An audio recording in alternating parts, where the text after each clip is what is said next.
Your questions to Jamie, it's rather interesting. So, Jim, start. Yeah, Jamie, I would like to know about where you're from. I live near New Orleans, Louisiana. Maybe Louisiana. yeah, maybe 30 kilometers east of, actually west of New Orleans on the Mississippi River.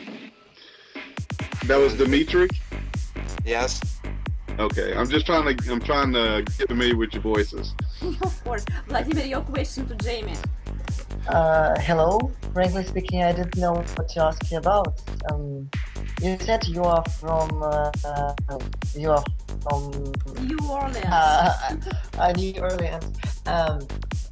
So my question is first about the weather. I hope it's really good there. Can you tell us something about the weather of a place you are living? The weather is beautiful. It's I'd say mid 20s to upper 20s Celsius. A light breeze today, but very sunny. A couple clouds in the sky, but no rain. You know, you are a very lucky person because in a tiny town where I'm living, it's I think 30 degrees above zero and it's very cold.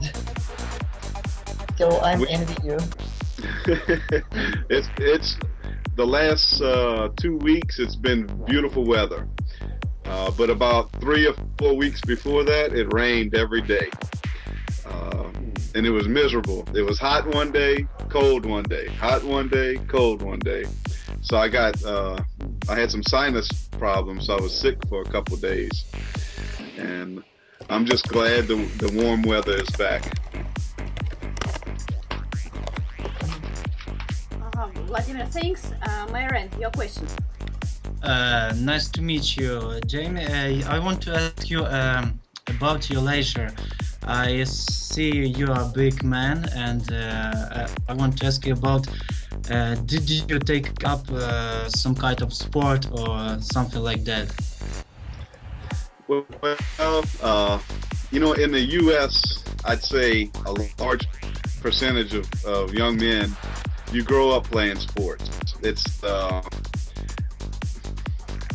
rite of passage, I guess you would say. In one way or another, you either play baseball, football, basketball, soccer, or European football, or tennis, or swimming. I played football, baseball, and wrestling. I wrestled. So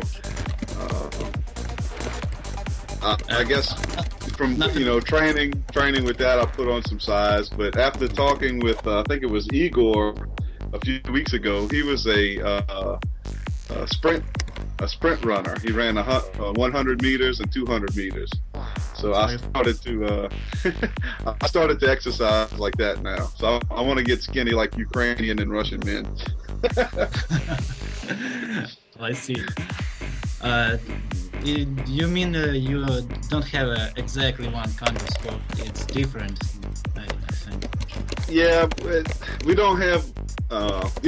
Some guys specialize in one sport, but in the U.S., it's not just sport. It's basically what's a good way to put it? Your social. It's your social standing, your social networking.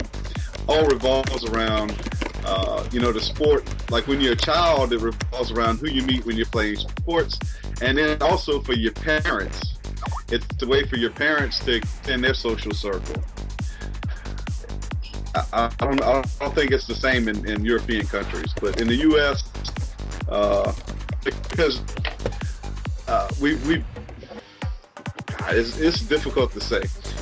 When you get married and have children, or actually when you get married in the U.S., you isolate yourself.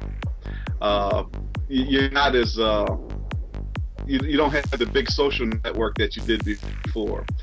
So then when you have children, when they start turning the ages 8, 9, 10 years old, and you attend their little league games or sporting events, you start to reestablish another social strata in your life, if that makes sense. Okay. Maybe you want to ask something. And this is Marion. Okay, I see the little box. Okay, and you said you're from Ukraine. That's correct. Yes, I'm from Ukraine. I'm from West Ukraine. It's 600 kilometers from our capital. Okay, and what's the name of the city again? I live in a small village. It's 600 kilometers from our capital, Kyiv. Maybe here or be there. I lived in Kiev for 3 months, and I traveled to Chernihiv and Ivan Frank's region, and to a small town called Kalush. Oh yes, it's not far away from me. It's 50 kilometers from my home. Yes, and I actually had made some good friends there, and I traveled to the Carpathian Mountains for a little town called Yasin or Yasiv for camping. I only brought shorts, so I had to borrow some pants, and the only pants that I could find that fit were women's pants. I understand. And I want to invite you to my home because I live in Carpathian Mountains from my home, and no, not far away from me. I can see all mountains and the rock starts from my home. Mm-hmm.